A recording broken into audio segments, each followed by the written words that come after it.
자, 여러분들 반갑습니다. 이번 이야기는 시청자 연원님께서 찾아와 주셨습니다. 오늘 연원님께서 해주실 무서운 이야기는 어떤 이야기일까요? 연원님은 말씀을 워낙 잘하시니까 여러분들 상상을 잘 하시면서 이야기에 빠져들어 보시면 될 것 같습니다. 빠르게 만나보도록 할게요.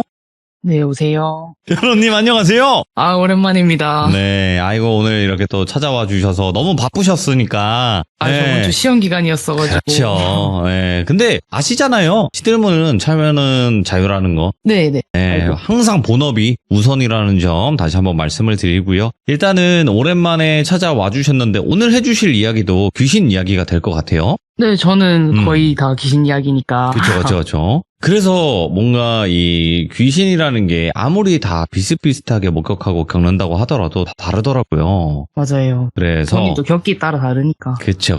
그래서 오늘 해주실 이야기는 어떤 이야기일지 같이 한번 확인을 해보도록 하겠습니다. 렛츠고! 길이십니다. 연어예요!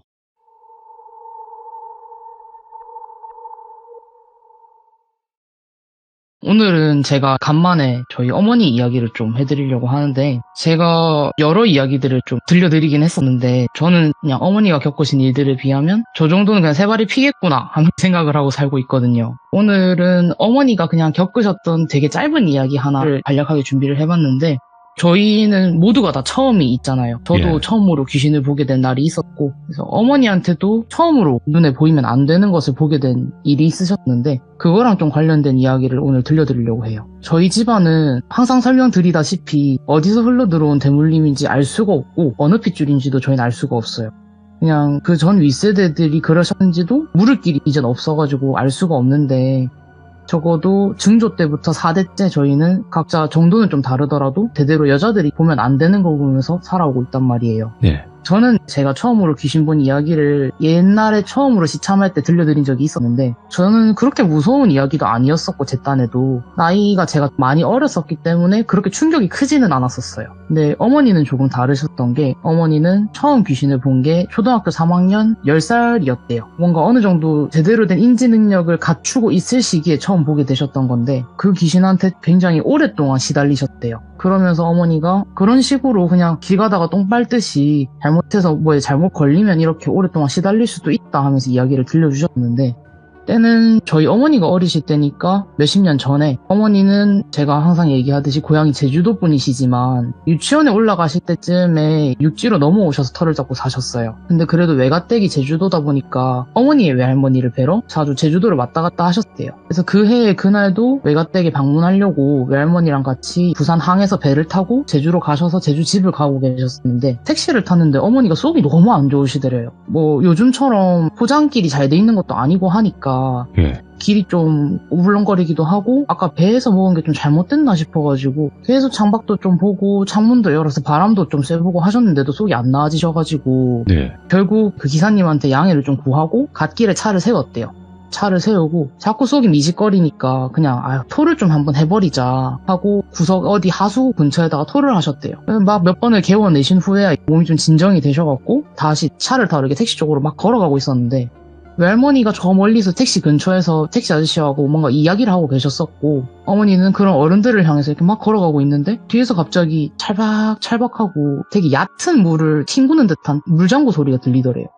근데 그때가 겨울이었어가지고 어머니도 외할머니께서 옷을 되게 두껍게 입혀서 데리고 가셨던 기억이 난다고 하셨는데, 이 추운 겨울날에 누가 물장구를 이렇게 신명나게 튀기고 있는 거지? 하면서 뒤를 돌아보셨는데, 한 고등학생 정도로 돼 보이는 어떤 교복을 입은 여고생이 어머니가 방금 개원했었던 그 토사물 위에서 구두를 신고 찰박찰박 물장구를 튀기듯이 놀고 있더래요. 근데 뭔가 정신이 반쯤 나간 것처럼 넋을 놓고 계속 그 구두발로 토사물을 밟고 막 구르고 그 위에서 튀기듯이 놀고 있으니까, 어머니는 그 여고생을 보고 좀 놀래기도 하셨는데 또 어린 마음에 더럽다고 느꼈대요. 그래서 바로 택시 쪽으로 뛰어가서 뒷문을 열고 차에 탔는데, 사람이 그런 일을 겪고 나면은 무서운 마음도 있지만은 궁금하기도 하잖아요. 저게 왜 저러는 건지. 계속 시선이 가니까 차에 탄 후에 그게 너무 궁금해가지고 고개를 살짝 빼서 그것이 있던 데를 다시 쳐다보셨대요. 다시 쳐다보니까 이게 조금 비위가 상할 수도 있는 얘기기는 한데 그 여고생이 바닥에 웅크려갖고 어머니의 토사물을 손으로 긁어서 입에 가져다 대고 있더래요. 그래서 그 토사물 위에서 발을 구르는 것까지는 사람이 좀 어떻게 이해는 할 수 있다고 치더라도 그걸 먹는 행위까지는 역겨움의 수준을 좀 넘어서가지고 좀 기이하잖아요. 그래서 어머니가 너무 놀래가지고 비명을 빽 지르시고 그 소리를 들은 택시 기사님이 애가 토도 좀 하고 상태가 안 좋아 보이니까 빨리 집으로 가자 하면서 운전대를 잡고 그곳을 벗어나셨대요. 그래서 어머니는 외갓댁으로 가는 그 택시 안에서 계속 그 놀란 마음에 외할머니께 횡설수설 막 그런 일이 있었다고 말씀을 드렸는데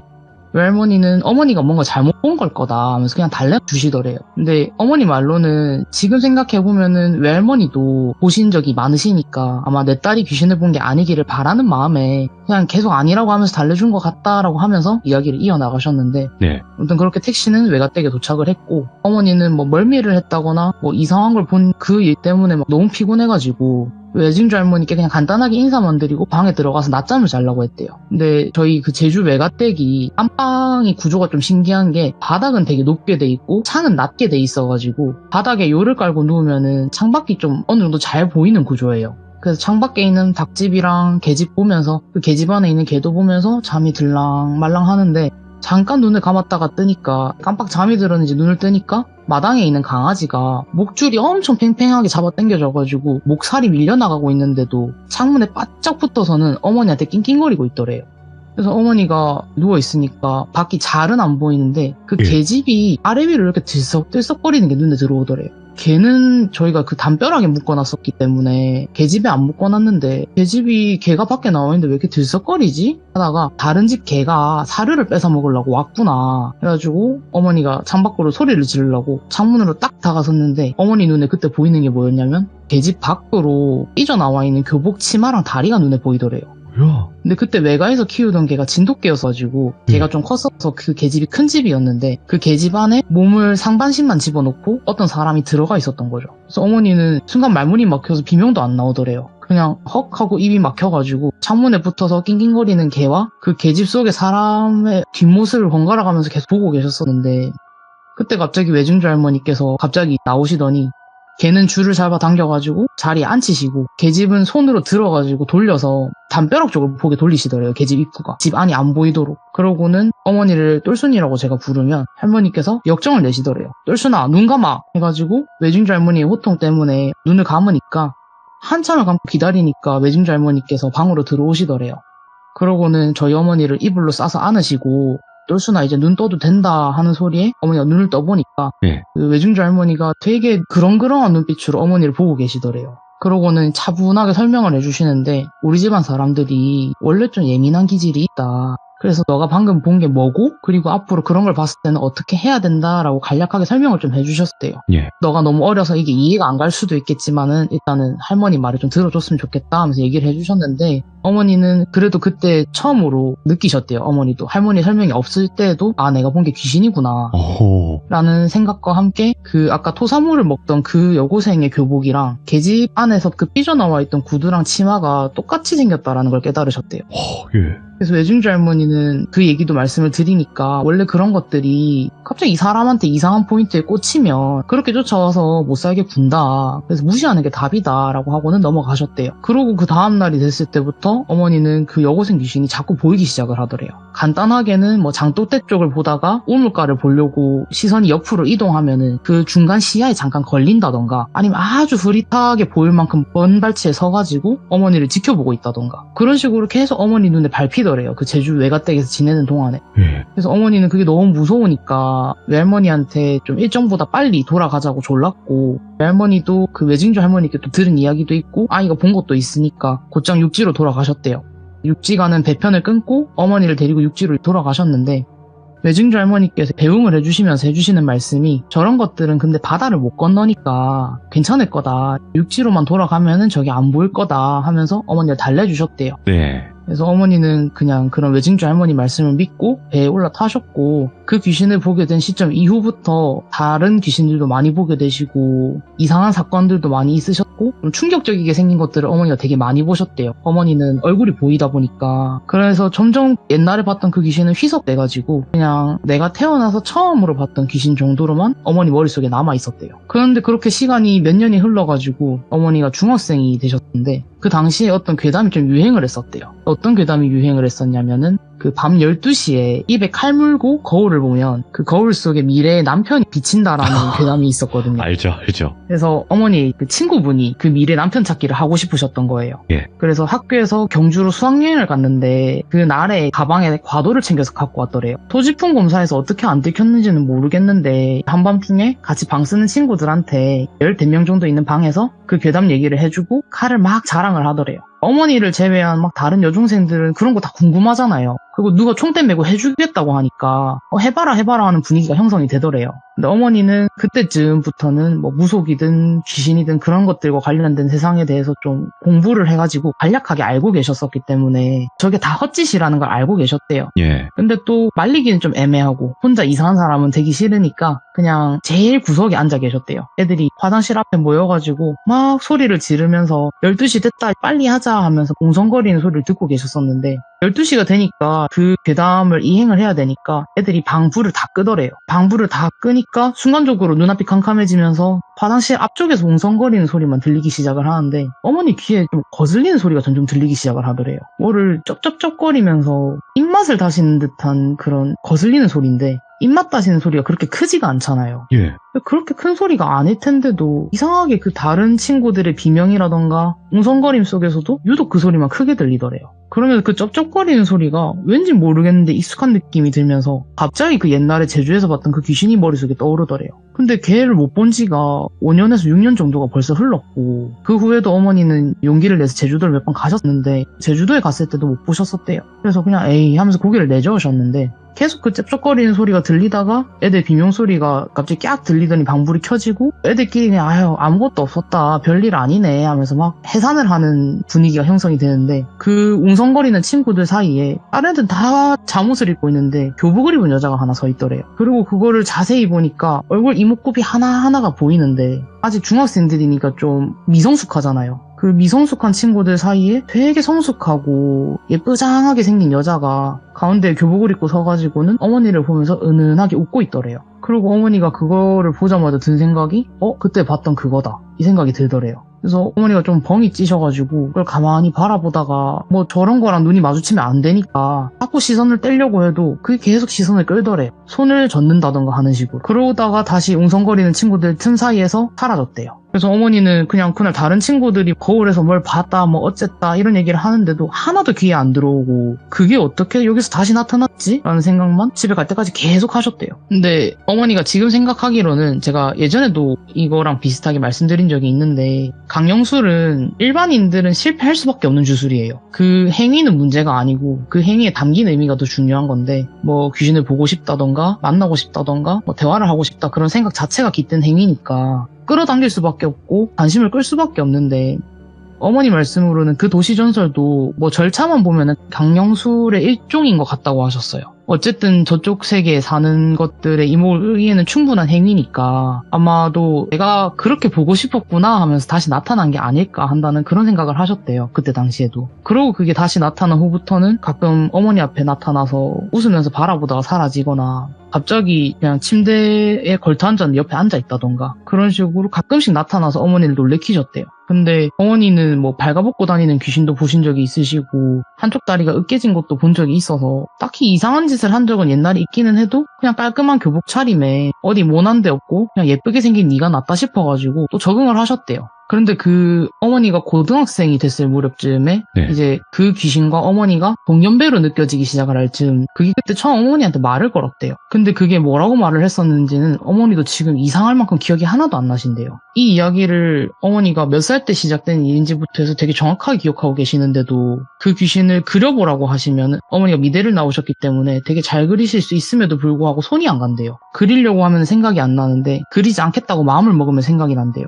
그래서 저한테도 그게 생김새가 무서운 건 절대 아니다. 진짜 예뻤다. 근데 너한테 묘사를 해주려고 하면은 기억이 안 난다. 그래서 그게 무서워서 말을 못 해주겠다라고 하시더라고요. 그리고 그게 분명 무슨 말을 했는데 딱 그것에 대사만 도려나간 것처럼 그 말이 하나도 기억이 안 난대요. 예. 근데 그것이 어머니한테 말을 걸기 시작을 했는데 그냥 드문드문 주제가 뭐였는지만 기억이 나는 걸로 얘기를 해주시면은 학교 가는 길에 여기 말고 오늘은 다른 데로 가라던가 저 친구랑 어울려 놀지 말라던가 뭐 그런 식의 자꾸 조언을 하더래요, 어머니한테. 예. 어머니는 저게 뭘 원하는 건지, 왜 나한테 붙어가지고 거의 8년에서 9년 가까운 시간 동안을 맴도는 건지 영 모르겠다 싶기도 하는데 뭐 그 귀신이 뭔가 살기가 느껴진다던가 그런 게 없어서 그냥 또 익숙함이 무섭다고 내버려 두셨대요. 그게 말을 걸든가 말든가. 네. 근데 가끔은 또 걔가 없으면 서운할 때도 있을 정도로 되게 자주 나타났었대요.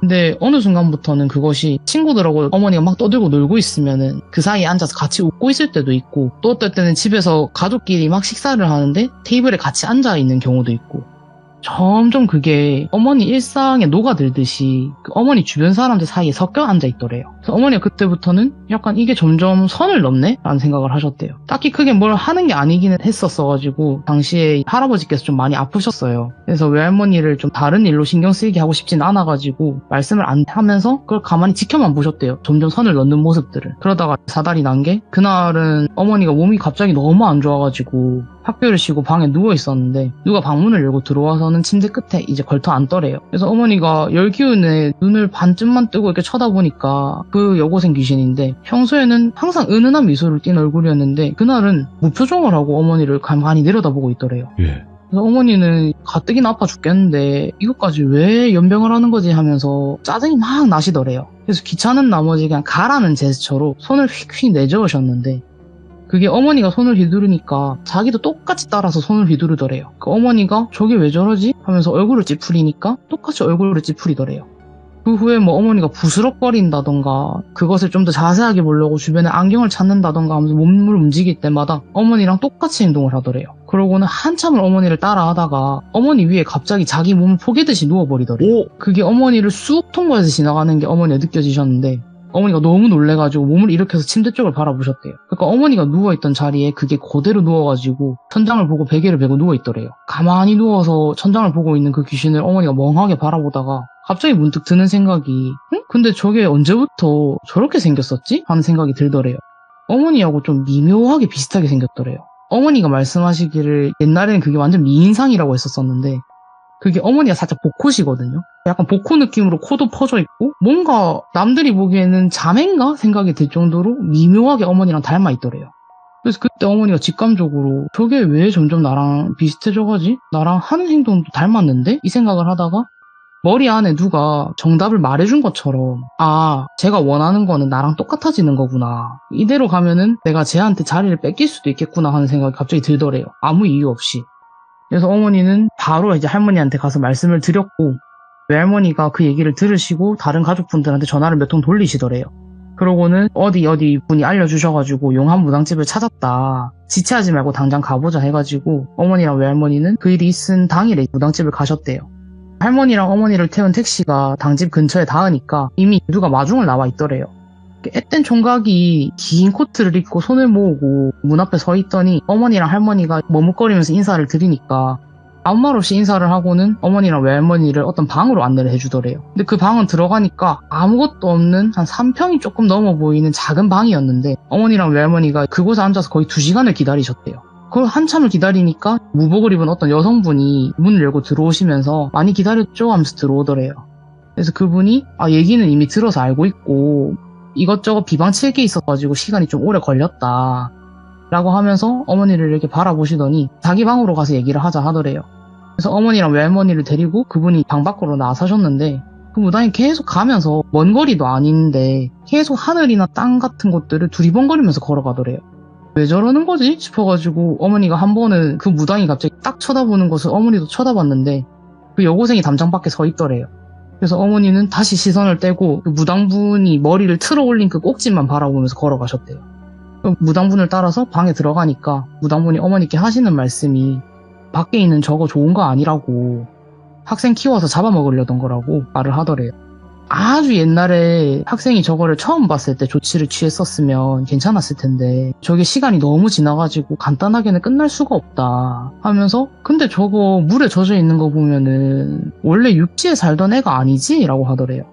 그래서 어머니가 그거를 처음 제대로 어디서 봤는지 그것이 무슨 행동을 했었는지 같은 것들을 다시 아주 옛날 일부터 상세하게 설명을 드리니까 무당분이 고개를 갸웃거리면서 근데 저게 어떻게 너한테 엎혀서 육지로 나왔는지는 너무 오래전 일이라서 나도 함부로 예측하기가 어렵다. 무당들이 하는 일 중에서도 제일 어려운 게 귀신을 얻고 바다를 건너는 일도 있는데 그걸 너가 어떻게 한 걸까? 이러면서 뭔가 쟤랑 너 사이에 연결고리가 있는 건 확실한 것 같다. 근데 이대로 두면 너가 빙의가 되거나 뭐 어떻게 될지 모르겠으니까 저게 좀 본격적으로 행동을 하기 전에 한을 풀어서 하늘로 올려보내거나 아니면 다른 조치를 취해야 된다고 말씀을 하더래요. 네.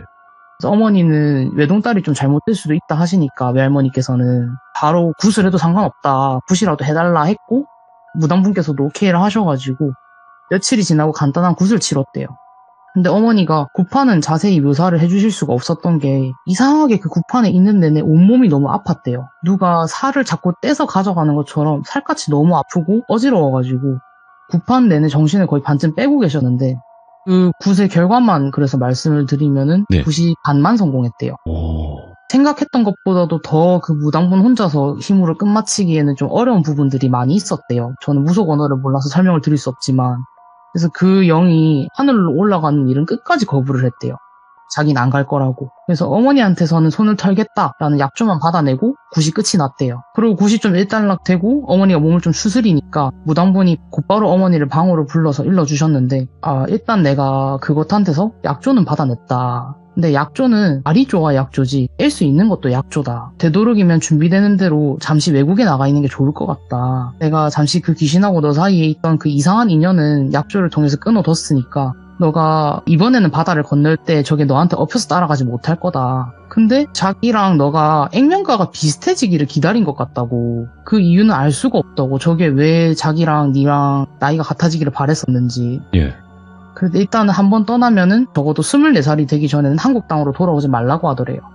그래서 그렇게 어머니는 1년 반 정도 시간이 흐른 후에 일본에 있는 대학교로 유학을 떠나셨고 아, 그렇게 가셨구나. 실제로 20대 중반 결혼을 위해서 한국으로 돌아오시기 전까지는 한국 땅으로 아예 돌아오신 적이 없으시대요. 네. 그리고 그 귀신이 어머니 옆에 있을 때는 어머니가 귀신을 되게 자주 보셨었는데 일본으로 딱 넘어간 후부터는 볼만한 것들만 보시고 뭐 자잘한 것들을 보는 일은 횟수가 눈에 띄게 줄으셨대요. 그러고 한국으로 돌아오실 때쯤에는 거의 안 보이기 시작을 하셨고 다행히 지금까지는 그 여고생을 다시 본 적은 없으신데 솔직히 첫 애로 딸인 저를 낳으시고는 좀 걱정을 많이 하셨대요. 혹시 저한테 다시 붙으면 어떡하지라는 생각을 하셨는데 그때 당시 일 때문에 다시 다른 유명한 당집을 찾아가니까 그 무당분께서는 하시는 말씀이 자기도 이야기만 듣고는 그 귀신이 도대체 왜 아주머니한테 붙었는지는 내가 알 수가 없다. 근데 아주머니를 원해서 붙은 거라면 연어 씨는 그 귀신이 원하는 그릇이 아니다.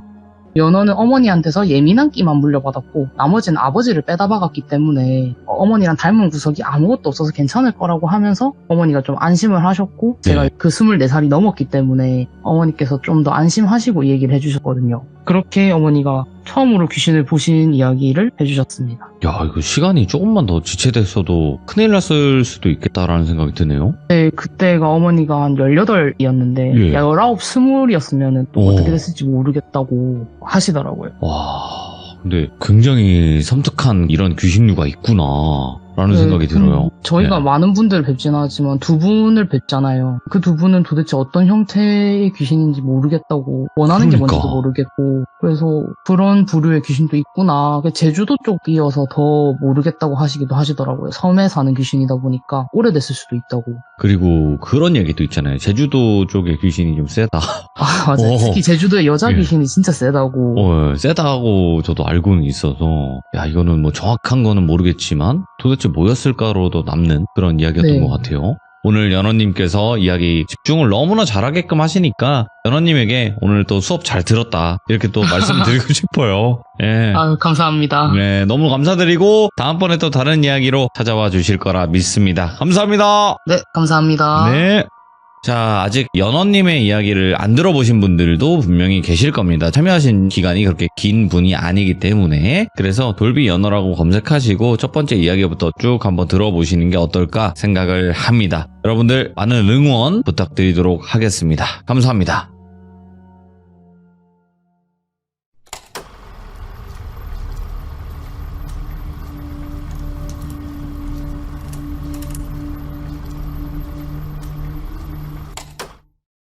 자, 여러분들 안녕하십니까. 이번 이야기는 시청자 연원님께서 시들모에 찾아와 주셨습니다. 오늘 연원님께서 해주실 이야기는 아마도 귀신 이야기가 되겠죠. 왜냐? 연원님은 귀신을 느끼시니까요. 자, 그러면 빠르게 만나보도록 하겠습니다. 네, 여보세요? 연원님 안녕하세요. 안녕하세요. 또 한 주가 지났습니다. 일주일 만에 또 뵙네요. 아니, 이게 시간이 좀 요즘 따라 빨리 지나가는 것 같네요. 저 눈 감았다 뜨면 시참날이네요. 아이고, 감사합니다. 자, 오늘 연어님께서 해주실 이야기가 대부분 연어님을 잘 모르시는 분들도 계실 수도 있잖아요. 네. 간단하게 본인이 어느 정도 느끼고 어느 정도 보는지 정도를 말씀 한 번만 해주시고 시작을 해주시면 되게 좋을 것 같아요. 네, 알겠습니다. 네네네. 자, 그러면 바로 출발을 해보도록 하겠습니다. 렛츠고! 길이십니다. 연어예요.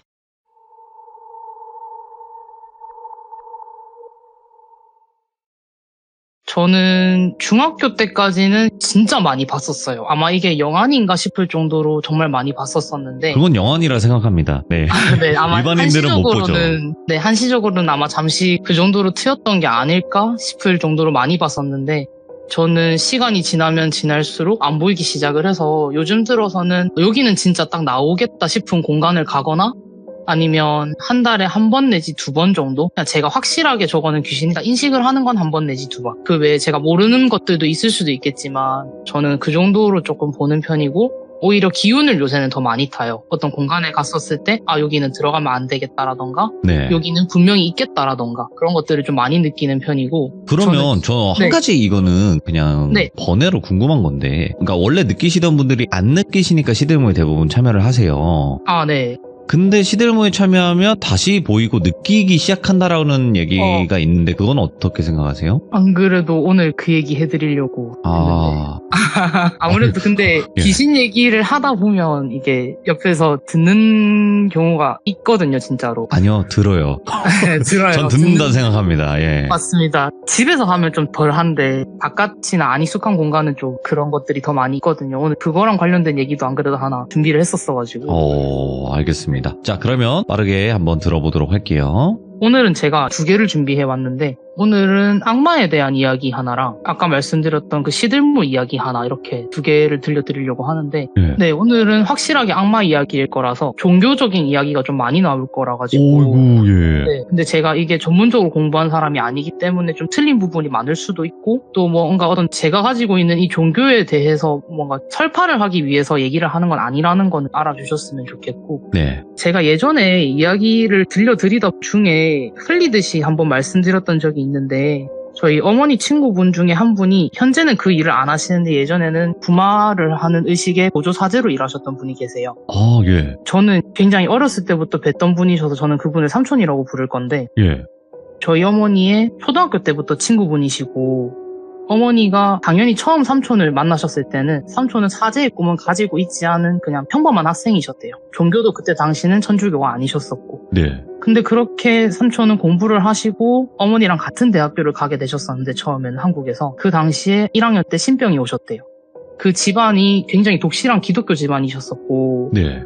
그 신병이 났었다라고 판명이 난 순간부터 온 집안 분들이 안에 있는 세대를 다 뒤져봤는데도 신줄이 없었대요. 그런데도 삼촌한테 신이 오셨던 거여가지고 집안하고도 좀 틀어지게 되시고 학업도 접어야 될 정도로 신병이 심하셨었고 저희 어머니한테도 왜 저희 신병 들리신 분들 보시면은 안 물어본 거에 대해서도 줄줄줄 얘기를 하신다거나 그런 분들이 계시잖아요. 있죠. 예. 네, 그래서 저희 어머니한테도 좀 그런 식으로 갑자기 넋이 나가셔서 뭔가 미래의 일에 대해서 줄줄 얘기하시는 지경에 이르셨어가지고 신을 받아야 할 상황까지 가셨었는데 도저히 신을 받으실 수는 없으셔가지고 선택하셨던 게 수도승이 되는 길이셨어요.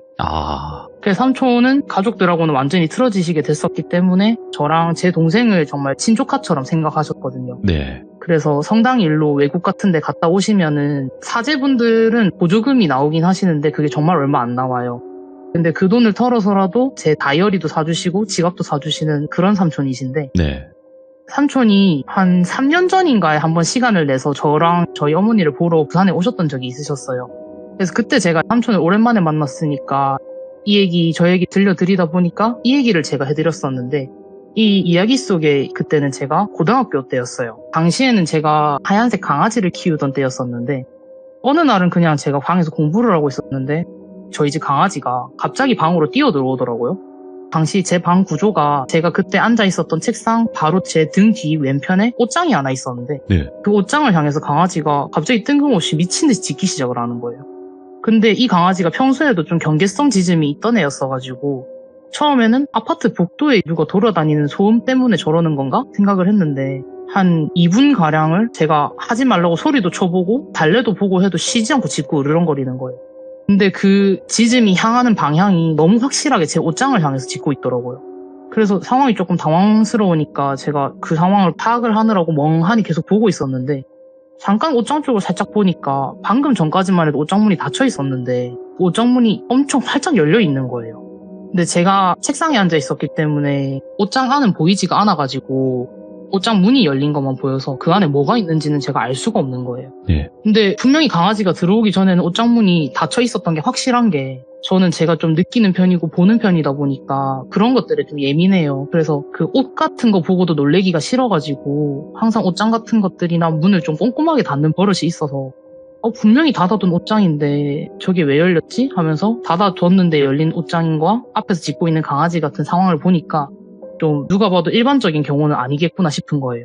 그래서 저게 사람일까? 귀신일까? 그런 생각들을 짧은 순간에 하면서 제가 그때 당시에는 좀 혼자 집에 있는 일이 많았었어가지고 제 방 책상 옆에 그 롯데자이언츠 나무 배트를 뒀었어요. 예. 그래서 그걸 들고 옷장 쪽으로 일어나가지고 발로 진짜 있는 그 옷장 문을 꽝 쳤거든요. 그러니까 옷장 문이 콱 닫혔고 그 잠깐 사이에 제가 강아지를 들고 옷장 문이 닫혀있는 사이에 거실로 뛰어나갔어요.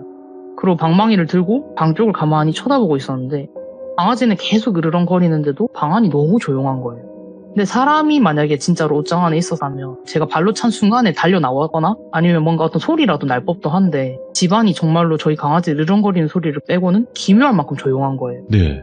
조금 이상하다 싶어서 멀리 서가지고 방 안을 제가 살짝 들여다봤는데 옷장문이 제가 발로 너무 세게 까가지고 아래쪽 경첩이 떨어져 나가서 문이 덜렁거리고 있는 거예요. 문이 이렇게 비틀어져 있으니까 그 옷장문에 틀어지면서 그 사이사이 틈들이 보이는데 옷장 안이 그 틈 사이로 발가락이 보이는 거예요. 그리고 제가 너무 딱 그냥 얼어붙어서 쳐다보다가 또 다른 틈 사이로는 시선이 느껴지는 게 느껴지더라고요. 근데 제 방이 형광등이 되게 밝았어가지고 발가락은 옷장 안에 있는데도 되게 선명하게 보이는데 얼굴 쪽 그 시선이 느껴지는 방향은 엄청 새까만 걸 보고 저는 평소에 귀신을 얼굴을 못 보고 항상 귀신들 얼굴이 새까마니까 아 저거는 사람이 아니구나 싶은 거예요. 일단은 다시 도망쳐 나온 다음에 사람이 아니면은 강도질을 당할 일은 없겠지만은 저 귀신은 또 귀신대로 무섭잖아요. 그리고 저희 집을 나가려면은 제 방문 앞을 지나갔어야 돼가지고 나갈 길이 없더라고요. 네. 그래서 어떻게 하지 하면서 생각을 하다가 이게 생전 처음 갑자기 그런 생각이 든 거예요. 기도라도 드려볼까 싶더라고요. 상황을 모면하고 싶어서 어린 마음에 공포심 속에서 급하게 생각해낸 방법이었는데 제가 이전에 말씀드렸었던 그 귀신을 보는 그런 것과 관련된 여러 이유 때문에 그때 당시가 딱 천주교 세례를 받은 지가 얼마 안 됐을 때였어요. 그래서 주기도문은 제가 다 외우지를 못하고 있던 상황이었는데 그 당시에 제가 검은 사제들이라는 영화에 엄청 꽂혀 있었거든요. 오, 저도 재밌게 봤죠. 예. 그 영화에 구마의식을 시작하기 전에 나오는 기도문이 있어요. 네. 성 미카엘 대천사께 드리는 기도라고 해가지고 모든 구마의식은 치러지기 전에 그 기도를 올려요. 네. 제가 일단 그게 구마의식에 쓰는 기도문이라는 걸 알고 있었고 또 그 당시에 배우 강동원 님이 그 기도를 라틴어로 하시는데 그 신이 너무 멋있는 거예요. 제가 좀 들으시기에 진짜 특이한 사람이다 생각하실 수는 있겠지만은 그 기도가 너무 멋있어가지고 주기도문은 다 못 외우면서 그 미카엘 대천사께 드리는 기도문 전문을 라틴어로 외우고 있었어요.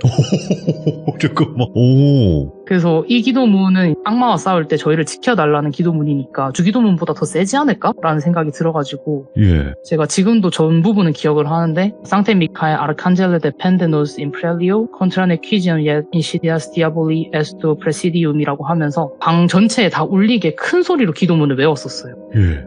강아지 짖는 소리랑 같이 기도문을 엄청 크게 외웠었는데 어느 순간부터 갑자기 강아지가 조용한 거예요. 갑자기 강아지가 차분해지면서 그냥 물을 마시러 가더라고요. 아무 일도 없었다는 듯이.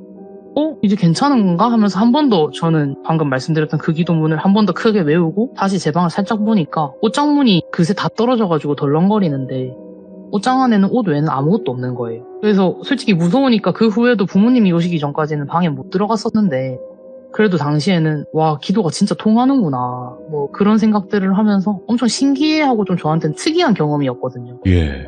그래서 저는 그런 공포스러운 상황 속에서 기도를 통해서 이렇게 극복해냈다라고 사제가 되신 삼촌한테 말씀을 드리면 좀 칭찬을 받을 것 같아서 이 얘기를 드렸는데 삼촌 표정이 엄청 안 좋으신 거예요. 삼촌이 한참 말을 안 하시더니 생각을 하시는 듯 하다가 입을 열고 하시는 말씀이 연어야 그런 기도는 너가 함부로 올리는 게 아니다 라고 하시더라고요. 그렇지. 예. 근데 그러고 말을 이어붙이시는 게 연어야 너는 악마를 믿냐? 근데 저는 그때까지만 해도 악마는 그냥 영화 속에 나오는 존재가 아닐까 하는 생각을 많이 했었어요. 일단 본 적도 없고 느껴본 네. 적이 없으니까. 그래서 제가 그냥 아니요? 하고 대답을 하니까 삼촌은 제 어깨를 잡고 너 방금 그렇게 큰 소리로 아니라고 대답했던 거 여기가 한국이라는 거에 감사하게 생각해라는 거예요. 그러고 나서 그럼 귀신은 믿니? 이렇게 물으시는데 제가 보니까 당연하죠 하고 대답을 했죠. 그러니까 삼촌이 악마도 귀신도 신도 모두 존재한다고 삼촌은 믿는 사람이다. 나는 이 길을 걷게 된 이상 다른 신을 섬길 수 없고 믿어서도 안 되지만 나는 온 가족이 내가 미쳤다고 주장했었던 그때에도 잠시지만 내가 받았어야 했었던 그 신을 만난 적이 있었다. 그래서 나는 한국에 신들이 존재한다는 것은 믿는다. 근데 다만 섬길 수 없을 뿐이다. 그리고 마찬가지로 그래서 악마도 귀신도 존재한다. 악마는 아주 오래전에 우리가 추정할 수도 없고 넘겨짚을 수도 없는 시대부터 존재해 왔었고 선과 악의 경계가 흐릿했던 시기에도 굉장히 뚜렷한 악의 형태로 존재했던 존재들이다. 근데 그런 존재들을 너까지 인간이 부정하는 것만큼 위험한 일이 있겠냐. 너가 했던 그 행동, 아무 귀신이나 붙잡고 네가 그런 엄청난 기도를 했었던 그 행동이 그게 진짜 귀신이 아니고 악마였었다면은 나는 니를 지금 이 자리에서 볼 수 없었을 거라고 생각을 한다라고 하시는 거예요. 그리고 삼촌이 제가 한 행동이 얼마나 무모한 일이었었는지 그리고 그럴 땐 이제 앞으로 어떻게 해야 되는지를 한참을 설교를 하셨고 예. 제가 설교를 한참 듣고 난 다음에 좀 궁금하더라고요. 삼촌이 어떤 식으로 악마를 믿게 되신 건지. 그래서 제가 그럼 삼촌 악마에 대한 이야기 들려주실 수 있겠냐 하고 제가 물었었어요. 네. 그러니까 삼촌이 본인이 참여하셨었던 구마나 혹은 다른 구마자분들의 이야기는 침묵해야 되기 때문에 해줄 수가 없지만 찐이다. 오. 개인적으로 겪은 일은 이야기를 해줄 수 있다고 하시면서 예. 삼촌이 본인이 악마를 경험한 이야기를 해주셨어요. 네. 그때를 정확하게 기억을 하시는 게 그 해가 제가 태어났던 해래요. 그 20년도 전에 있었던 일인데 삼촌은 그때 당시에 제가 태어났었을 때는 외국에 있는 한 수도원에서 무건수행을 하시던 중이셨대요. 그러다가 어느 날 어머니에게 국제편지가 왔는데 몇 년 만에 어머니한테 소식이 전해졌었대요. 그래서 어머니의 편지를 열어보니까 뭐 잘 지내냐, 못 본 지 벌써 한 2, 3년 정도 됐네. 나는 그 사이 첫째 아이가 태어났는데 시어머니가 아이의 세례명을 미리 정해줬으면 좋겠다고 하셨다. 그래서 나는 너가 이거를 정해줬으면 좋겠다.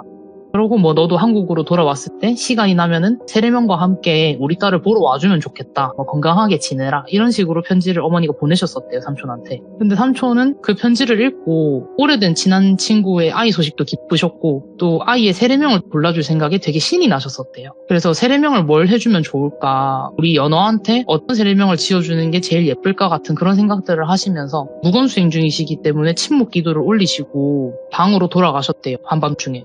낡은 침대에 몸을 눕히고 잠이 드셨는데 그날 밤에 좀 되게 이상한 꿈을 꾸셨대요. 꿈속에서는 삼촌이 그냥 평상시처럼 새벽 기도를 알리는 종소리 때문에 눈을 뜨셨는데 그 삼촌 방이 되게 작았대요. 그 한켠에 거울이 하나 있어가지고 새벽 기도를 드리러 가기 전에 옷 매무새를 좀 단정히 하시려고 자리에서 일어나셨는데 거울 속에 삼촌이 얼굴에는 하얗게 분칠을 하고 옷은 한복을 입고 있더래요. 지금 생각해보면 그게 무복인 것 같대요. 그리고 그 모습에 놀란 삼촌이 다급하게 이 분칠이라도 지우려고 세면대로 딱 몸을 움직이려고 하는데 꿈속에서 몸이 안 움직이더래요. 그냥 그 거울 앞에서 본인 모습을 계속 본 채로 몸이 뻣뻣하게 굳어 있는데 그 거울 속에 비친 침대 위에 누군가가 걸터 앉아 있더래요. 그 누군가는 한참을 그냥 침대에 걸터 앉아가지고 삼촌을 바라보는데 그 존재는 얼굴은 새까매서 어디가 눈이고 어디가 입인지도 구분이 안 가고 특이하게도 사제복을 입고 있었는데 거기는 수도원이기 때문에 사제복을 입으신 분은 안 계세요. 근데 그 사제복의 목에 있는 하얀색 카라를 뺀 상태로 앉아있더래요. 그러고는 그런 옷을 입으신 분이 삼촌한테 말을 거는데 처음에는 중국어 같은 말로 말을 걸더래요. 그 다음에는 다른 여러 나라 말을 하더래요. 라틴어도 했다가 독일어도 했다가 뭐 영어도 했다가 그런 다양한 언어를 쓰더니 끝에는 한국말로 삼촌한테 하는 말이 그러게 종이나 흔들면서 살지 그랬어 라고 하더래요. 그래서 그 말을 듣고 삼촌은 잠에서 깨셨대요. 잠에서 깼는데 그 사이에 가위 눌린 것처럼 몸이 꼼짝을 안 하더래요. 눈을 뜨니까. 근데 이게 평소에 삼촌도 가위를 여러 번 눌러보셨는데 그냥 가위를 눌리는 느낌이 아니라 지구가 삼촌을 잡아 당기고 있는 것 같은 그런 느낌이 들더래요. 오. 그래서 온몸의 살이 땅으로 이렇게 잡혀서 끌려 내려가는 듯한 느낌이 들면서 눈이랑 머리가 너무 아픈데 그래도 삼촌은 무건수행 중이셨었기 때문에 비명도 못 지르시고 그냥 꾹 참으셨대요. 그리고 그냥 머릿속으로 기도를 드리면서 마음을 좀 다스리려고 노력을 하셨는데 그때 다시 아까 꿈속에서 들었던 목소리가 삼촌한테 다시 말을 걸더래요. 지금이라도 가서 종이나 흔들어 라고 하더래요. 근데 삼촌은 이 목소리가 삼촌은 흉내 낼 수 없을 정도로 섬뜩하고 뭔가 인간이 낼 수 있는 소린가 하는 듯한 그런 이상한 목소리라는 느낌이 들더래요. 예. 그리고 지금이라도 가서 종이나 흔들으라는 말이 한때는 신내림을 받았었어야 됐던 삼촌을 조롱하는 의미라는 건 확실했었기 때문에 삼촌이 욱하는 마음에 지고 싶지가 않더래요. 그리고 저게 사람이 아니라는 게 느껴지더래요. 그래서 그냥 삼촌이 입을 꼭 닫고 그냥 머릿속으로 계속해서 기도를 드리면서 그 존재를 무시하려고 하셨는데 그 존재는 삼촌한테 그 말이 안 먹히니까 그 후부터는 삼촌을 비난도 했다가 조롱도 했다가 막 삼촌을 비웃더래요. 너가 왜 예수 그리스도 같은 걸 믿는 거냐고 막 비웃다가 갑자기 삼촌한테 삼촌 가족 얘기를 하더니 제 얘기를 꺼내더래요. 근데 제 얘기를 꺼내면서 아이 3명은 라프타네 디 바빌로니아가 어떻겠냐고 하면서 얘기거리더래요. 근데 라프타네 디 바빌로니아는 그 성경 공부를 좀 깊게 해보신 분들은 아실 수도 있는데 이탈리아어고 한국말로 바꾸면은 바빌론의 탕녀라는 뜻이에요. 오.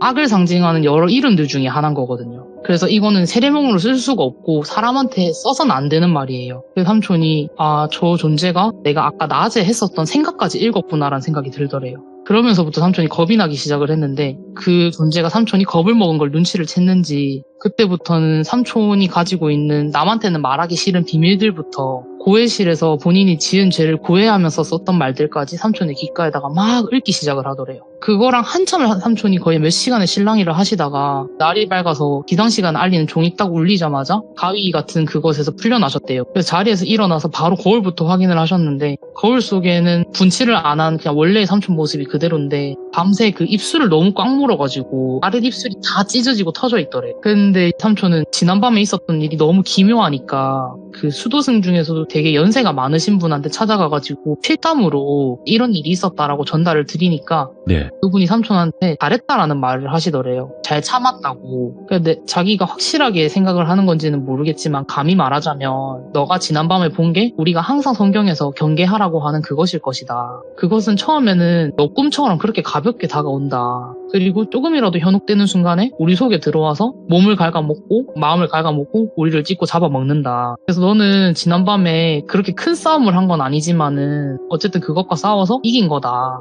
근데 만약에 너가 무건수행 중이 아니었었다면 첫 번째 질문이나 말에 되게 쉽게 대답을 했을 거고 그게 꼬리를 물기 시작을 하면서 그것과 너가 만약에 계속 대화를 했었다면은 너가 지금 이렇게 살아 있을 수 있었을지는 내가 장담을 못하겠다라고 하더래요. 삼촌은 무건수행 중이셨기 때문에 살으셨던 거죠. 와. 그래서 삼촌이 그 다른 분한테 여쭤봤대요. 근데 저는 되게 독실하게 기도도 드렸고 잘못한 게 없는데 왜 갑자기 그것들이 저한테 찾아왔다 간 거냐라고 하니까 그분이 말씀하시기를 원래 그런 의문을 가지게 하는 게 그것들이다. 네. 이유도 찾아오는 때도 알 수가 없다. 그래서 우린 그것들을 재앙이나 재난이라고 비유를 한다. 그 얘기를 들으시고 난 후에도 삼촌이 그 수도원에서 지내시는 동안에는 그것이 잊을만 하면 삼촌 꿈에 나타나더래요. 그러고 삼촌을 조롱하고 비난하고 혹은 삼촌이 제일 아끼는 친조카 같은 저나 제 남동생을 들먹이면서 협박 아닌 협박 같은 것들을 하기도 하더래요.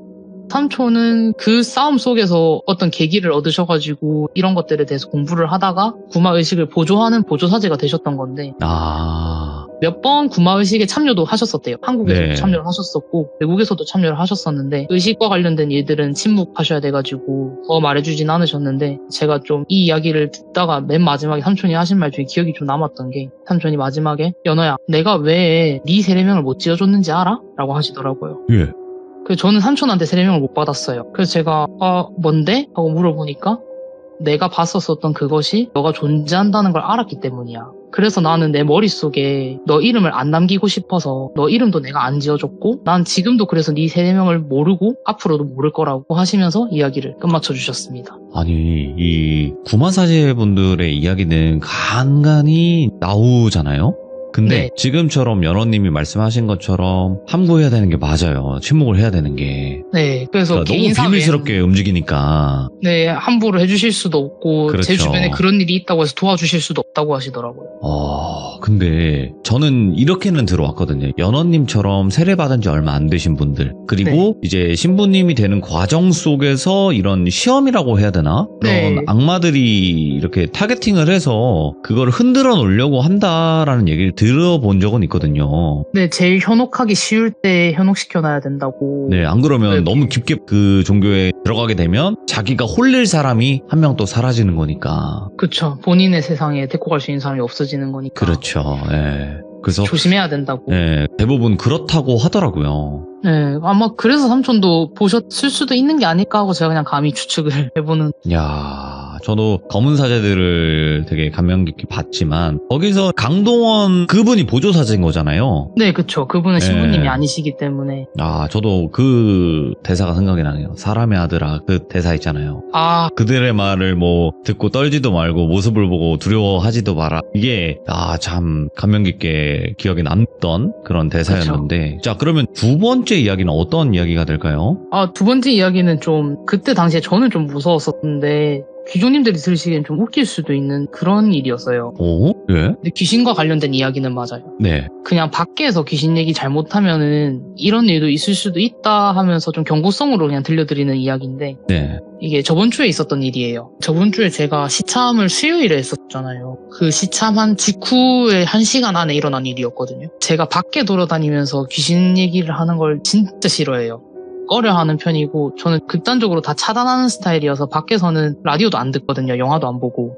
근데 가끔 좀 개방된 공간이어서 어디서 듣고 있는지를 모르겠어가지고 그러는 편인데 그래서 저는 시들물을 할 때면은 시참할 때는 항상 제 방에서 해왔었어요. 이때까지. 근데 저번 주는 제가 퇴근을 하고 그 수요일에 갑자기 일이 생겨가지고 차를 타고 좀 멀리 갔었어야 됐었어요. 차를 운전을 해서 좀 가다가 잠도 깰 겸 휴게소에 정차해서 밥도 좀 먹고 커피도 마시고 화장실도 가고 차 안에서 시들무도 했었는데 그것들을 다 하고 나니까 괜히 사람이 좀 무서운 얘기하고 나면 오싹하잖아요, 사람이. 또 밤이기도 하고 도로도 어둡고 그래서 차 안도 근데 밖으로 치나? 이런 생각이 좀 들면서 불안해지더라고요. 차는 그래도 좀 제 개인적인 공간이니까 괜찮을 줄 알았는데 네. 무섭긴 무섭더라고요. 근데 이게 기운적으로 뭔가 뭔 일이 생길 것 같다라는 느낌은 안 들고 그냥 개인적으로 그냥 무서운 것 같았어가지고 그냥 별일 없겠지 싶어서 휴게소에서 주유를 하러 갔어요. 네. 시들무가 끝나자마자 바로 주유를 하러 갔는데 주유소에서 기름만 넣고 출발해야지 하고 셀프 주유소였어가지고 내려서 기름통을 열고 기름을 막 넣고 있는데 진짜 흘끗 본 거기는 한데 제 차가 썬팅이 좀 짙어가지고 밤에 보면은 안이 좀 잘 안 보여요. 네. 근데 누가 뒷자리에 앉아있는 걸 제가 잠깐 봤었거든요. 그래서 잘못 봤나? 하고 차 주유구 열고 기름을 넣으면서 계속 안을 쳐다봤어요. 근데 이게 썬팅이 짙은 차도 가까이서 보면 보이니까 아예 차 창문에다가 눈을 갖다 붙이고 봤는데 아무것도 없더라고요. 그래서 그냥 어디 내가 비친 사람 같은 걸 잘못 봤나 보다 그런 생각을 하면서 주유를 다 하고 차를 출발을 시켰어요.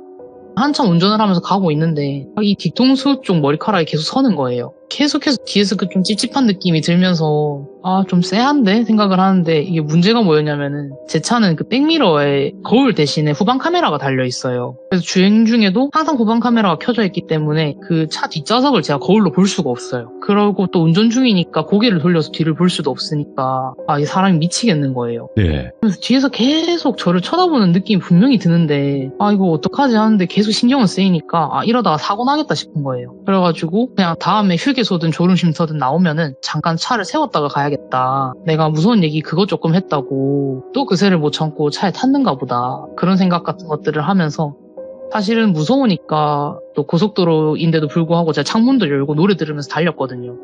뒤에는 계속 그런 느낌이 드는 상태로 한참을 조금 운전을 하니까 졸음쉼터가 있다는 표지판이 보였고 여전히 뒤통수는 계속 누가 쳐다보는 것처럼 따끔거려서 졸음쉼터를 향해서 엑셀을 엄청 밟았어요. 예. 도착을 하니까 졸음쉼터에 사람이 한 2명, 3명 정도 정차하고 담배를 피우고 계시더라고요. 또 아무도 없으면은 또 아무도 없는 대로 무서워가지고 그냥 가려고 했었는데 사람이 있으니까 다행이다 하고 차를 세우고 제가 내리자마자 바로 차 뒷문을 열었어요. 차 안에 아무도 없더라고요. 그래서 진짜 잘못 봤고 그냥 내가 무서운 얘기를 하면 안 된다는 그 강박감 때문에 그냥 착각을 한 건가 싶어가지고 본 사람도 없는데 무안한 거예요. 근데 또 혹시 모르니까 그냥 차 뒷문을 열어놓고 목적지에서 기다리고 있을 제 친구한테 전화를 걸었어요.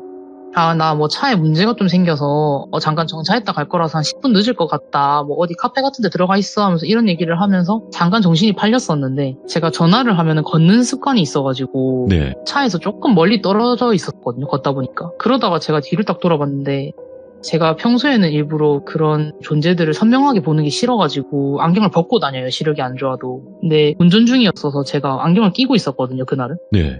그래서 평소보다 좀 더 선명하게 본 게 제가 차 문을 열어놨었잖아요. 근데 그 뒷좌석에서 어떤 아저씨가 내리는 거예요. 내리면서 저를 한번 쓱 쳐다보더니 다다닥 뛰어가지고는 그 졸음쉼터 바로 옆이 숲인데 그 숲 안으로 쑥 들어가서 사라지시는 거예요. 그래서 제가 좀 뻥쪄가지고 그 친구가 막 전화로 뭐라 하는데도 야 그냥 끊어봐봐 하고 잠깐 서 있었는데 예. 그게 분명히 제 차 뒷좌석에서 내린 게 맞거든요. 그래서 아까부터 뒤에서 쳐다보던 게 저 귀신이구나 하는데 갑자기 머리 안에 드는 생각이 저거 다시 오기 전에 빨리 출발해야 될 것 같은데? 그 생각이 들어가지고 그냥 제가 뒷좌석만 급하게 한 번 더 확인을 하고 문 닫고 바로 시동 걸고 출발을 했어요.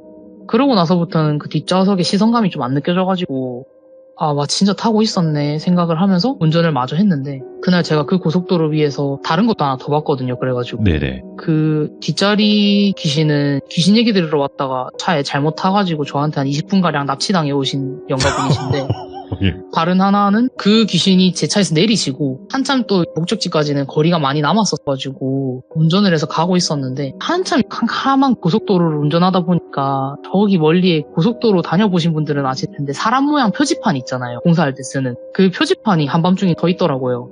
그래서 이거 마네킹 같은 거 공사장 옷 같은 거 입혀놓고 세워놓기도 하니까 앞에 공사하나 보다 싶어서 제가 밤이니까 시야 확보도 안 되고 해서 속도를 줄이고 1차선으로 차선을 변경을 했어요. 네. 근데 뭐 어둡기도 하고 차가 한 대도 없어서 제가 그때 쌍라이트를 켜고 있었거든요. 자동차를. 근데 그게 멀리서 볼 때는 분명히 그게 그냥 마네킹 같은 건가 했는데 점점 가까이 가서 보니까 그 트렁크 반스에다가 러닝을 입으신 할아버지가 신발도 안 신고 계셨어요. 뭐야? 그냥 갓길에 양팔하고 양다리를 그 팔 벌려 뛰기 하는 자세로 대자로 서 계시더라고요. 그래서 저도 너무 놀래가지고 저도 모르게 속력을 올렸어요. 그러고는 그냥 그 자리를 벗어났는데 치매 할아버님이실 수도 있잖아요. 그럴 수 있죠. 그래서 제가 좀 걱정이 돼가지고 내비로 방금 지나갔었던 그 구간을 마킹을 하고 신고를 해야 되나 그런 생각을 하고 있었는데 그 할아버지를 딱 지나간 후가 바로 터널이었어가지고 터널에는 제가 정차를 할 수가 없으니까 터널에서 나가면은 바로 신고를 해야겠다 하면서 터널을 딱 나왔는데 터널 바로 앞에 또 똑같은 자세로 그 할아버지가 서 계신 거예요. 그래서 저거 사람 아니구나 하면서 너무 놀래가지고 저도 차 핸들 틀어버릴 뻔했는데 그냥 바로 달렸거든요.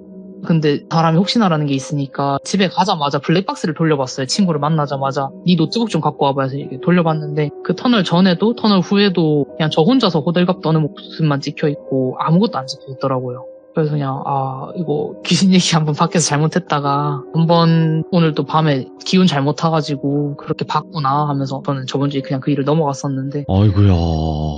그냥 처음 봤던 아저씨 귀신은 제 느낌상 정말로 그냥 자기 얘기한다고 오셨다가 저한테 납치당하신 거고 그 할아버지 분은 그냥 제가 한번 본 김에 그날은 또 눈이 트여가지고 한 번 더 본 게 아닐까 그런 생각을 했었습니다. 아니 근데 연호님 저 궁금한 게 하나가 있는 게 네. 대부분 이렇게 안 보이는 그 과정을 겪다가 안 보이고 안 느껴지나 보다 해서 참여를 대부분 하시거든요. 네. 근데 그러다가 갑자기 보이기 시작하고 힘들어지기 시작하면 참여를 쭉 쉬세요. 대부분 그렇거든요. 네. 저는 참여 전에도 원래 좀 봤었어요. 그래서 제가 내린 결론은 뭐였냐면 네. 참여를 하는 게 분명히 영향은 있겠지만 네. 어차피 보실 분들은 그 시기가 와서 보는 것일까? 이런 생각도 했었어요. 근데 저도 아예 안 보던 시기가 있었거든요. 이렇게 네, 한 달, 네. 두 달도 아니고 거의 1년을 통째로 안 봤던 시기가 있었어요. 네. 그러다가 또 뭐가 나오는 집에 갔다가 또 그때 트여가지고 보고 이런 느낌이어서 그냥 좀 그런 분들은 기운이 또 잘못 쓰이면 그게 몇 년을 가고 이런 느낌인 것 같아요. 뭐 정확히 알면 참 좋을 텐데 그걸 그쵸. 알지를 못하니까. 해결이 안 되니까. 그렇죠. 근데 오늘 연어님 두 가지 이야기가 완전히 뭐 다른 주제이긴 했지만 그래도 항상 말씀드립니다. 연어님이 정말 전달력이 끝장나기 때문에 저희가 감사합니다. 집중을 너무나 잘 할 수 있게 만들어 주시고 또 머릿속에 그림을 그려보거든요. 미리 이야기를 들어보면서 너무너무 네. 감사드립니다. 연어님. 오늘도 수고하셨습니다. 그리고 악이 찾아온다면 잘 이겨내실 거라 믿어 의심치 않습니다. 네, 감사합니다. 네, 감사합니다. 네. 네. 자, 오늘 연어님께서 해주셨던 처음에 악마 이야기, 길었던 이야기는 아니었어요. 하지만 그래도 저희 시들무 시청자분들에게는 너무나 기억에 남는 그런 이야기가 될 것 같고요. 그리고 여러분들도 이 종교가 다 다릅니다. 지금 여기 계신 분들, 듣는 분들 각자의 종교가 전부 다 다른데 서로의 종교를 항상 존중해 주시고 그리고 여러분들은 악에서는 잘 좀 피해 가시는 악으로서 또 다 피해 가시고 좋은 일만 좀 일어났으면 좋겠다라는 생각이 너무나 강하게 듭니다. 시청해주신 모든 분들 감사드립니다. 고맙습니다.